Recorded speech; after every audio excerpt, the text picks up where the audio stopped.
नमस्कार दोस्तों, DD red के एक और रिएक्शन वीडियो में आप सभी का स्वागत है। मैं हूं आलोक। तो आज जो वीडियो लेकर आया हूं वो वीडियो है रियल एंटरटेनमेंट टीवी का और इसका टाइटल है PM Modi's Ukraine visit shocks the world. Abid Ali PM Modi fan reaction. अच्छा जी, तो बिल्कुल पहले पीएम मोदी जो थे वो गए Russia. I think last week की बात है और वहां पर उनको रूस के सबसे बड़े सिविलियन अवार्ड से नवाजा गया। एक तस्वीर है उसकी।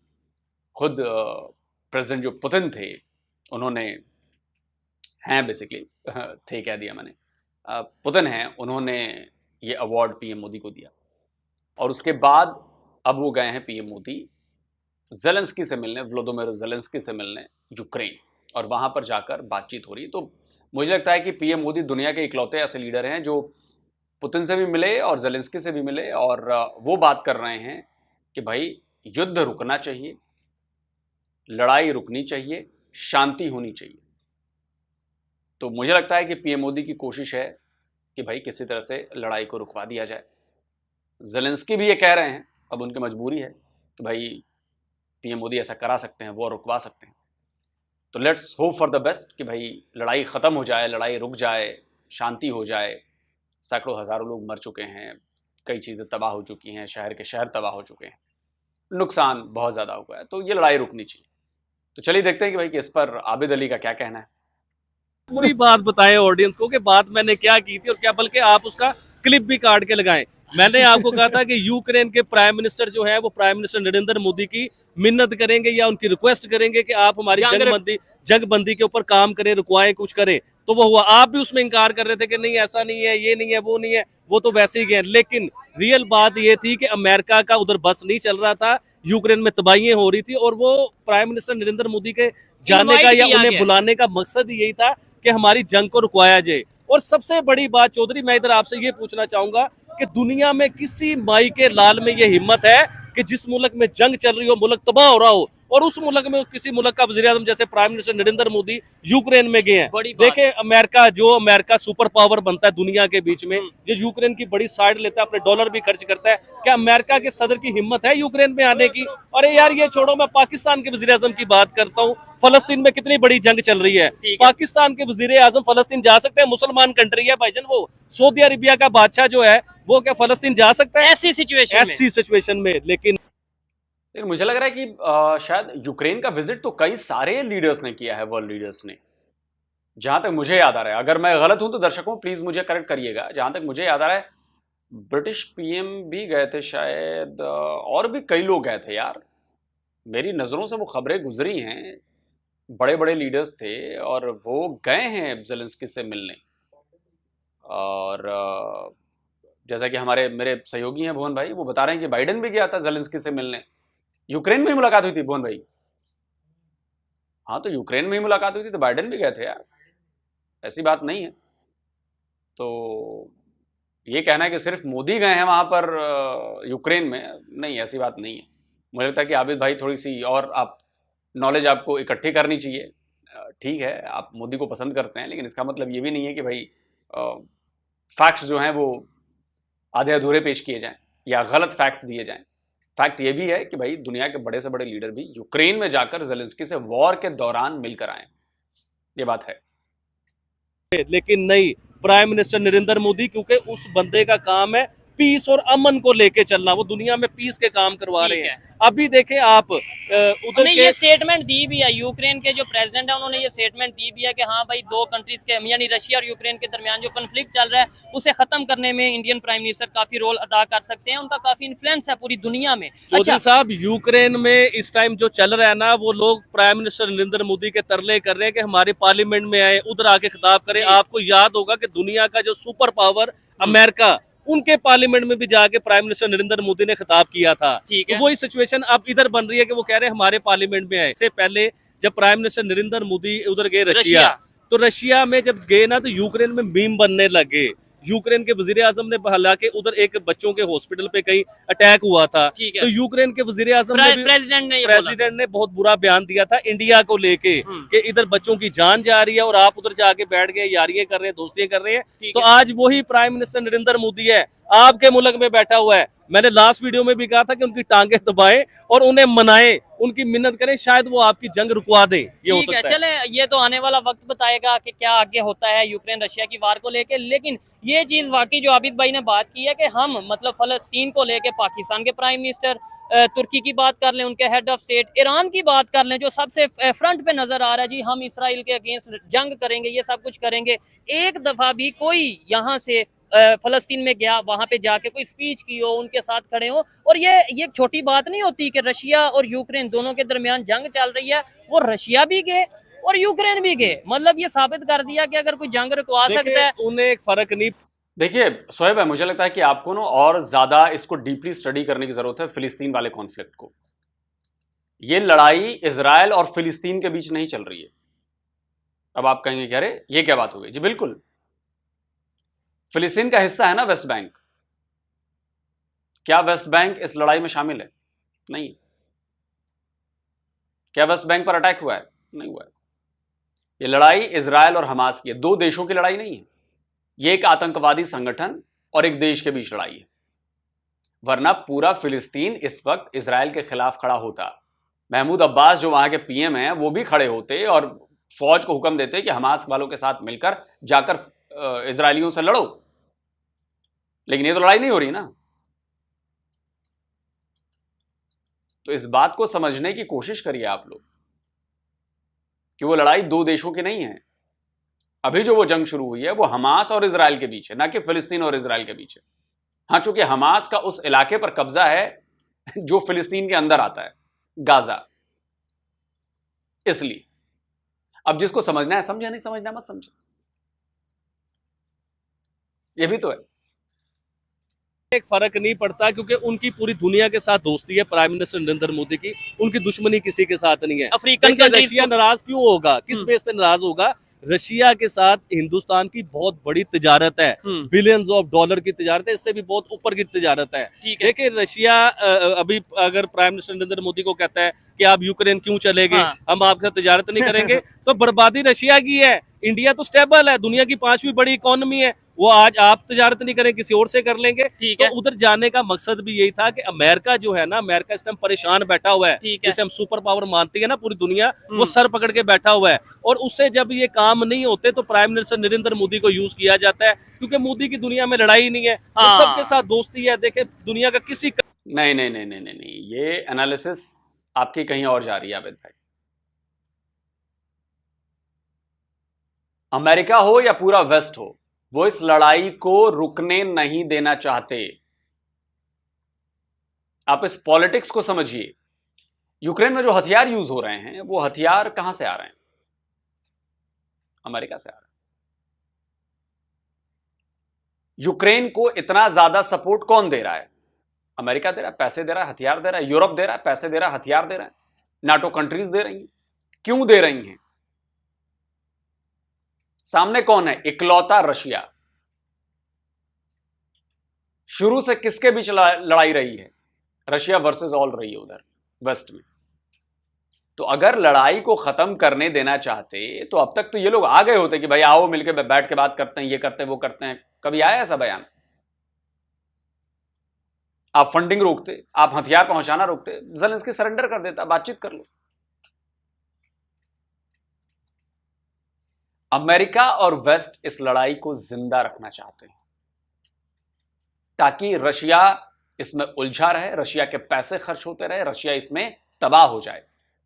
और ये बहुत सोची समझी स्ट्रेटेजी है। ये बहुत लंबे टाइम से स्ट्रेटेजी बनाई जा रही थी। धीरे धीरे धीरे धीरे धीरे धीरे ये वॉर के रूप में तब्दील हुई। रशिया को मजबूर किया गया कि वो यूक्रेन पर अटैक करे।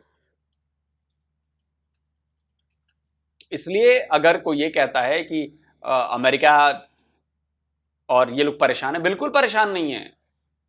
वो इसीलिए आग में तेल डाल रहे हैं। दुनिया का किसी कंट्री का आप नाम लेके देखें, वो प्राइम मिनिस्टर नरेंद्र मोदी से दोस्ती करना चाहते हैं, तिजारत करना चाहते हैं, उनके साथ आगे चलना चाहते हैं। अभी recently prime minister Narendra Modi जिस मुल्क से होके आए हैं उसका नाम बताएं मुझे आप। अभी पोलैंड से होके आए हैं। पोलैंड और में, उधर से सीधा पोलैंड की हिस्ट्री का आपको पता है कि इंडिया के साथ क्या ज्वाइंट है? वर्ल्ड वॉर के लेवल की ये पोलैंड जो है ना, इंडिया के साथ ज्वाइंट है इनके मामला। तब से ये और हिंदुस्तान की हिस्ट्री का मेरे ख्याल से 45 साल बाद या 40 साल बाद कोई वजीर आजम पोलैंड गया है। इससे पहले प्राइम मिनिस्टर नरेंद्र मोदी एक और कंट्री में गए थे, उधर भी 40 साल बाद कोई वज़ीर आज़म गया ऑस्ट्रिया था। में गए। ये इजाज प्राइम मिनिस्टर नरेंद्र मोदी को हासिल है, क्योंकि वो पूरी दुनिया से दूरी नहीं नजदीकी बढ़ा रहे हैं।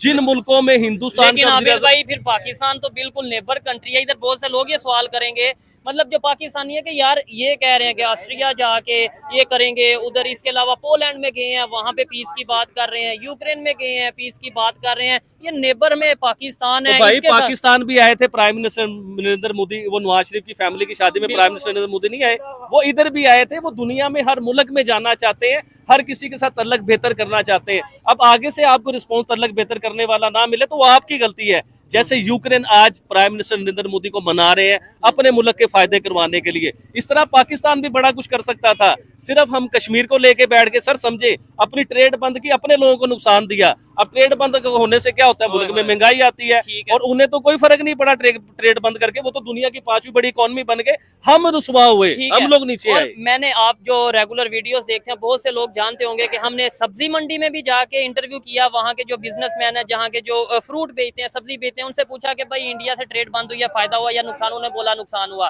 गारमेंट्स के अगर हम मार्केट की बात करें, यहाँ पे भी आप किसी से पूछ लें, वो कहेंगे नुकसान हुआ। अगर इसके अलावा हम किसी भी फील्ड में बात करें, वो ये कह रहे हैं कि हाँ भाई, जब इवन मेडिसिन की अगर बात करें, जितनी जानों का नुकसान हुआ है इंडिया से ट्रेड बंद करके या रिलेशन खराब करके, हमारी सोच नहीं है। यहाँ से लोग वहाँ पे जाते थे चौधरी ट्रीटमेंट साहब, करवाने। हम तालिबान की बात करते हैं कि तालिबान हमारे मुल्क में आ रहे हैं, हमारी फोर्सेस पे हमले करते हैं, हम तालिबान को ये कर देंगे, हम वो कर देंगे, हम उन्हें TTP को। पकड़ लेंगे, टीडीपी जो भी दहशतगर्द पाकिस्तान में आता है, हम उसकी बात करते हैं कि हमारे पे हमले हो रहा है। देखिए चाइनीज इधर मारे जाते हैं, पाकिस्तानी फोर्सेस के ऊपर इधर हमले होते हैं, पाकिस्तान के जवान शहीद होते हैं, और ये तो बड़े लेवल की बातें आ गई भाई साहब। अभी आप देखें किस कच्चे में क्या हो रहा है। कच्चे में इस टाइम पुलिस फोर्स के ऊपर ठीक है। बम मारा गया, बम या मिसाइल मारा गया, और 12 जवान शहीद हुए उस चीज को लेके। ठीक है, मैं और थोड़ा मैं सा- सर एक सेकंड बात सुनिए आप, मैं अपनी फोर्सेस से पूछना चाहता हूं कि पाकिस्तान की नंबर 1 फोर्सेस हो आप, पाकिस्तान के नंबर 1 अदारे हैं, पाकिस्तान की टॉप की फौज है हमारी, पाकिस्तान की टॉप की फौज है, जो हम कहते हैं कि दुनिया के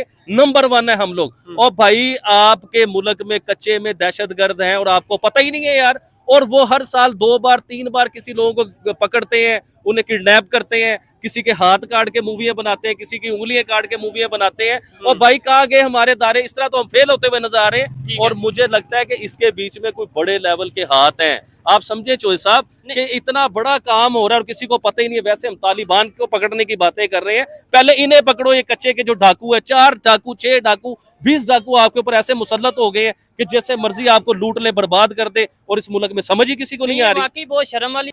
अच्छा, ये खबर जब मुझे पता चली, स्क्रीनशॉट लगा देता हूं, मैं भी हैरान हुआ कि यार 12 पुलिस वालों को एक साथ डाकुओं ने मार डाला। आप सोचिए, या तो उन पुलिस वालों के पास इनपुट नहीं था कि सामने वाली पार्टी कितनी ताकतवर है, उन पुलिस वालों के पास या तो तैयारी नहीं थी कि भाई ऐसा हमला हो सकता है, या उन पुलिस वालों, वो पुलिस वाले इतने कैपेबल नहीं है कि इस तरह के हमलों को रोक सके, बैठ के मोटी तूंद फुला रहे होंगे। आप सोचिए, डकैतों ने हमला करके 12 से ज्यादा पुलिस वालों को मार दिया, ये कितनी बड़ी बात है। और बहुत ज्यादा हो हल्ला पाकिस्तान में नहीं मचा है, उनको लग रहा है यार ठीक है यार, मार दिया तो मार दिया, क्या नॉर्मल सी बात है। आप समझो इस बात की, हमारे यहां जब इसमें नक्सलियों में और हमारी सुरक्षा एजेंसियों में जब लड़ाई होती है, हमारे यहाँ के भी लोग मारे जाते हैं, उधर के भी हम मारते हैं, लेकिन वो ऐसा नहीं हो सकता कि आज वो कामयाब हो गए तो कल हम उनको छोड़ देंगे। आप हिस्ट्री उठाकर देखिए, लेकिन हम उसके लिए तैयार भी रहते हैं, हम लड़ाई भी लड़ते हैं, सब कुछ करते हैं। तो कहीं ना कहीं पाकिस्तान को इस बात पर सोचना पड़ेगा कि भाई ये कंट्रोल तो करना पड़ेगा ना, कंट्रोल तो करना पड़ेगा, वरना फिर तो ऐसी खबरें आती नहीं। हमने कंट्रोल किया नक्सल मूवमेंट को, तो पहले जहां साल भर में 20 घटनाएं होती थी, आज साल भर में 5 घटनाएं होती है। उसको कम करते जा रहे हैं हम लगातार। आप पिछले 15-20 साल का काम देखें हमारा, हम धीरे धीरे धीरे धीरे धीरे धीरे करके शिकंजा कस दिया, हमने टाइट कर दिया, बहुत कम हो गए हैं अब। तो आपको एक रणनीति अपनानी पड़ेगी। पाकिस्तान में इस समय कोई रणनीति नहीं है, जिसका जो मन आ रहा है वो कर रहा है।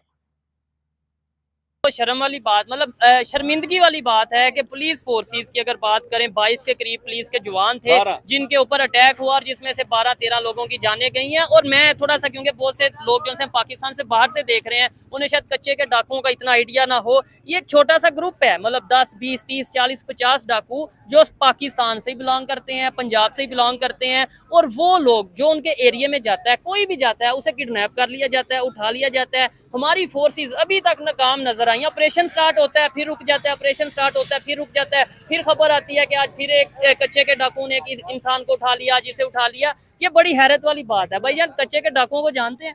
जी जी बिल्कुल। क्या क्या समझते हैं यार? हम कहते हैं कि नंबर 1 है, सब कुछ है, लेकिन ये कच्चे के डाकुओं को ही नहीं हम कंट्रोल कर पा रहे। कच्चे के डाकू के पीछे बड़े बंदे के हाथ है, कच्चे के डाकू के पीछे पक्के के डाकू हैं। पक्के के डाकू है, समझ ठीक लेना है। आप। तो उन्हें पकड़ सकते हैं, नहीं पकड़ सकते। अगर वो कंट्रोल नहीं कर देगा तो बड़े दावे के करते हैं हम सर्किल कंट्रोल कर देते, सर्किल के ऊपर हमने कहते हैं। ठीक है, तो ये कोई बात नहीं हुआ। ठीक है। आबिद भाई देखें, आम पाकिस्तानी भी ये कह रहा है कि भाई हम उन्हें पकड़ नहीं सकते। जी बिल्कुल सही कह रहे हैं कि देखें, जब आपके ऊपर हाथ किसी बड़े का होगा तो आपको छेड़ेगा भी नहीं कोई, तंग भी कोई नहीं करेगा। चौधरी साहब, ये तो चीजें आ गई एक साइड पे। सबसे पहले तकलीफ होती है अपने मुल्क को देख के कि हमारे मुल्क में क्या हो रहा है। महंगाई आसमानों को छू रही है, गरीब बंदा मरने के बात कर रहा है, परेशान है गरीब आदमी, बिजली के बिल इतने बड़े आ रहे हैं। दूसरी बात ये देखें आप, मैं अभी प्राइम मिनिस्टर नरेंद्र मोदी की बात कर रहा था कि वो पूरी दुनिया के साथ अपने तल्लुकात बढ़ा रहे हैं, कभी किसी मुल्क में जाते हैं, कभी किसी मुल्क में जाते हैं। क्या हमारे पाकिस्तान के प्राइम मिनिस्टर ये किसी मुल्क में जाके अपनी ट्रेड या अपनी इज्जत नहीं बना सकते? और सबसे बड़ी बात, पाकिस्तान के वजीर आजम जब किसी कंट्री में जाते हैं, आपको याद होगा कि पाकिस्तान के वजीर आजम की तलाशियां हुई, उनके कपड़े उतरवा दिए गए। आज पाकिस्तान के वजीर आजम हाउस में एक गैर मुल्की खतून आई हुई थी, वजीर थी। हाँ, वो जी बिल्कुल। तो उनके बारे में आप बताएं कि क्या हुआ कि उनकी तलाशी की बात हुई तो उन्हें कहा जी कि हम आपका वॉलेट जो है ना वो चेक करना चाहते हैं। तो उन्होंने कहा जी कि मैंने तो अपनी तलाशी नहीं देनी, ये मेरी पर्सनल चीज है, अगर आपने तलाशी लेनी है तो मैं वापस जा रही हूँ। वो वजीर आजम हाउस से वापस चली गई, उन्हें फिर बुलाया गया। आप देखें कि गैरतमंद इसे कहते हैं, ये गैरत होती है। हमारे वजीर आजम जाके कपड़े उतार दे और वो अपना वॉलेट तक ना चेक करवाए तो गैरत किसे कहते हैं? गैरत बनानी पड़ती है, अपनी इज्जत बनानी पड़ती है सर। और ये चीज अगर किसी, तो वो जर्मन मिनिस्टर थी और वो आई हुई थी और वॉलेट नहीं था, पर्स था, जो महिलाओं का पर्स होता है। तो नॉर्मली महिलाओं का पर्स ऐसे मतलब हाई प्रोफाइल, अगर कोई स्टेट विजिट पर है तो ऐसे प्रोटोकॉल नहीं होते कि आप महिला आ रही है, मिनिस्टर आ रही है तो उनका पर्स तक आप चेक करवाओगे। और वो भी तब जब जर्मनी वो देश है जो पाकिस्तान को बहुत ज़्यादा एड देता है, बहुत ज़्यादा मदद देता है, बहुत सारे मतलब एक तरह से भीख देता है। तो जो भीख दे रहा है जिस मुल्क का बंदा, वो बंदा आता है भीख लेने वाले मुल्क में और भीख लेने वाले मुल्क की सिक्योरिटी कहती है अच्छा तेरी तो मैं पर्स की चेकिंग करूंगा। वो लेडी कहती है ठीक है भाई तू कर, फिर मैं चली। फिर उसको लगता है अरे यार लगता है गड़बड़ हो जाएगी, भीख मिलेगी नहीं। फिर कहता है अच्छा चलो जी मैडम कोई बात नहीं आप जाओ। अब सोचो ये वो जर्मनी के मिनिस्टर कितनी खुन्नस में होगी, तो इसका परिणाम क्या होगा आगे पता चलेगा। जब आपके प्रोजेक्ट सैंक्शंस होंगे, लगेंगे, कैंसिल होंगे, पैसे नहीं आएंगे, तब समझ में आएगा। अगर किसी को खबर नहीं पता कि हमारे प्राइम मिनिस्टर जब जाते हैं उन्हें चेकिंग के नाम पे अपने कपड़े तक उतारने पड़ते हैं, जबकि किसी और कंट्री के अगर मिनिस्टर या प्राइम मिनिस्टर या मिनिस्टर आते हैं तो वो कहते हैं भाई हम अपना बैग चेक नहीं करवाएंगे। भाई जान इधर आए। अस्सलाम वालेकुम। अस्सलाम वालेकुम। वालेकुम अस्सलाम। कैसे हैं आप? बस ठीक ही है। ठीक है। मुझे ये बताएं, पाकिस्तान के जो पॉलिटिशियंस हैं दुनिया के दूसरे कंट्रीज के साथ रिलेशन क्यों नहीं बेहतर कर पा रहे? क्या वजह है? पहले वो अपने खजाने भरने से उन्हें फुर्सत नहीं है तो फिर वो और क्या किसी से बात करें। ठीक है। पहले वो बड़े मसरूफ हैं। अच्छा, हमारे जो सियासतदान हैं बड़े भाई मसरूफ सीधी बात है, मसरूफ है। मैंने अभी 14 अगस्त को मैंने एक बड़ा धुआंधार इंटरव्यू दिया है कि खुदाया जितनी आपने सरकारी आराइशों पे जितने रुपए आपने खर्च कर दिए हैं ना 14 अगस्त के ऊपर जी, गवर्नर हाउस को सजाया गया, माल रोड को सजा दिया गया, नहर को सजा दिया गया, पूरे पंजाब पूरे पाकिस्तान की सरकारी इमारत के ऊपर 5 करोड़ से ज्यादा लागत आई है। अब उन जो बिल्डिंगें हैं सरकारी, उन्होंने ये तो नहीं कहा हिंदुस्तान मुर्दाबाद, मैंने कहा है पाकिस्तान जिंदाबाद। ठीक है। तो मेरे ऊपर क्या खर्च हो रहा है, तेरे ऊपर क्या हो रहा है, उसके ऊपर क्या खर्च हो रहा है? वैसे तो जिधर इतने लोग खड़े हैं मैं ये समझता हूँ कि भाई ये तो खूबसूरती है। अगर हम पाकिस्तान को सजाते हैं, पाकिस्तान का वो खूबसूरती एक दिन के लिए है। वो सारी चीजें किराए की थी जो उतार ली गई है। ये बड़ी अच्छी बात इन्होंने की है कि ये हर साल हम एक दिन बस एक और मैंने उधर मैसेज दिया है, मैंने बोला है मरियम नवाज शरीफ साहिबा, मैं अवान टाउन से 4 बच्चे और एक 40 साल बीवी को लेकर पैदल आया हूँ सेलिब्रेट करने यौम पाकिस्तान को, आपके हल्का अहबाब के लोग मेरे हिसाब से एक साल में भी 5 कदम नहीं चलते होंगे। ठीक है। और मैं कहां से कहां तक आया हूं पैदल। आबिद भाई चौधरी क्या साहब, कहना ये चाहेंगे? पाकिस्तान देखिए, की मैं बताता हूँ, ये पाकिस्तान की दुखी अवाम है, बिलों ऐसे ही से है। तंग है, महंगाई से परेशान है ये लोग। ठीक है। ये अपने सरों को पीट रहे हैं कि हम लोग कर क्या लिए, हमने क्या हो गया। अपने साथ देखिए क्या हो सर, हमारे कसूर ये है कि हमारी गवर्नमेंट जो है वो IMF से कर्जा लेती है, उसकी किस्तें हम लोग उतारते हैं टैक्स दे के, क्योंकि टैक्स तो हम लोगों ने देने हैं। ठीक है। और दूसरी बात है कि पूरी दुनिया में जो मुल्क की अवाम टैक्स देती है ना, उस टैक्स का रिटर्न होता है। रिटर्न किस शक्ल में होता है? सड़कों की शक्ल में। आपके बच्चों को अच्छी तालीम दी जाए, सस्ती तालीम दी जाए या फ्री तालीम दी जाए, अच्छे हॉस्पिटल दिए जाए। तो पाकिस्तान में ऐसा कुछ नहीं है।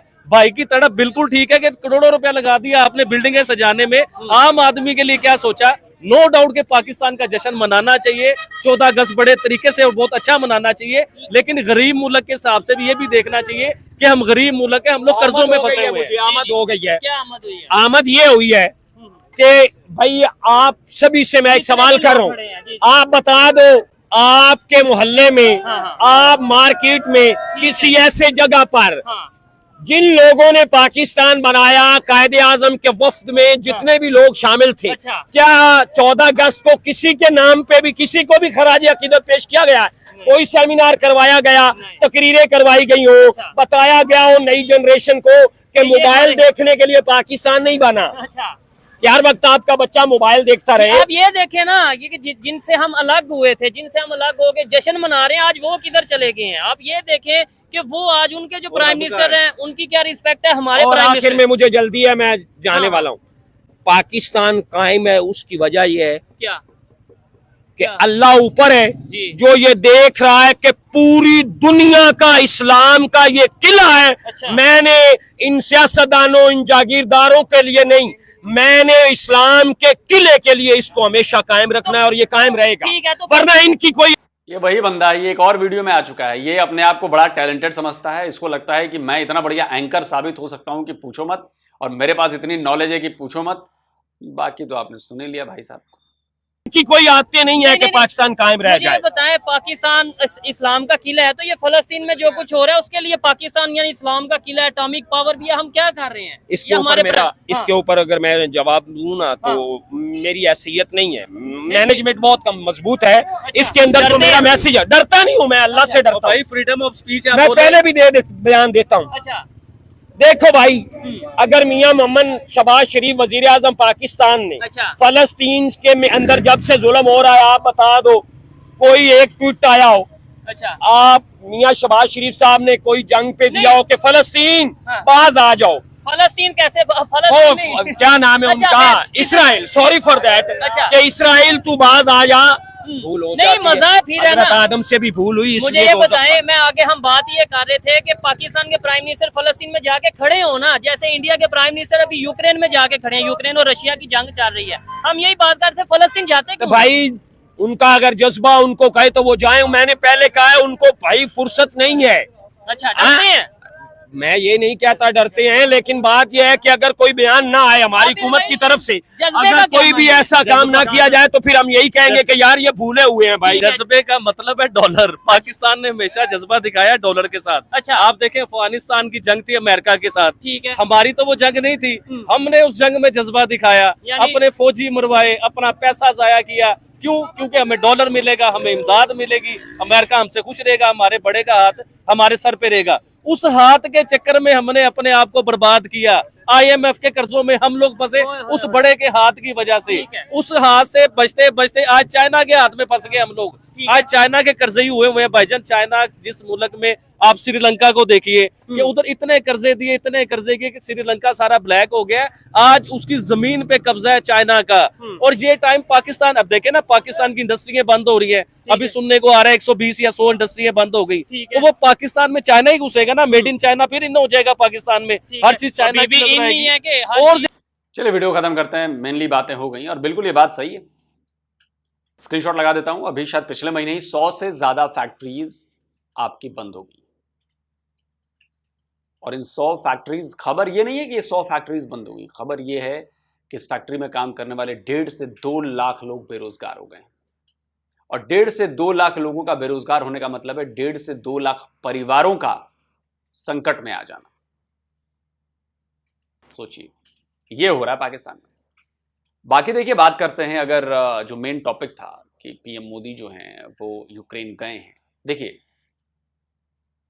यूक्रेन और रशिया की लड़ाई ने बहुत सारी चीज़ों में प्रॉब्लम क्रिएट की है, चाहे वो दुनिया भर में सप्लाई चेन हो, चाहे दुनिया भर में मैन्युफैक्चरिंग हो, चाहे दुनिया भर में अनाजों का प्रोडक्शन हो। यूक्रेन व्हीट प्रोडक्शन में बहुत बड़ा देश है।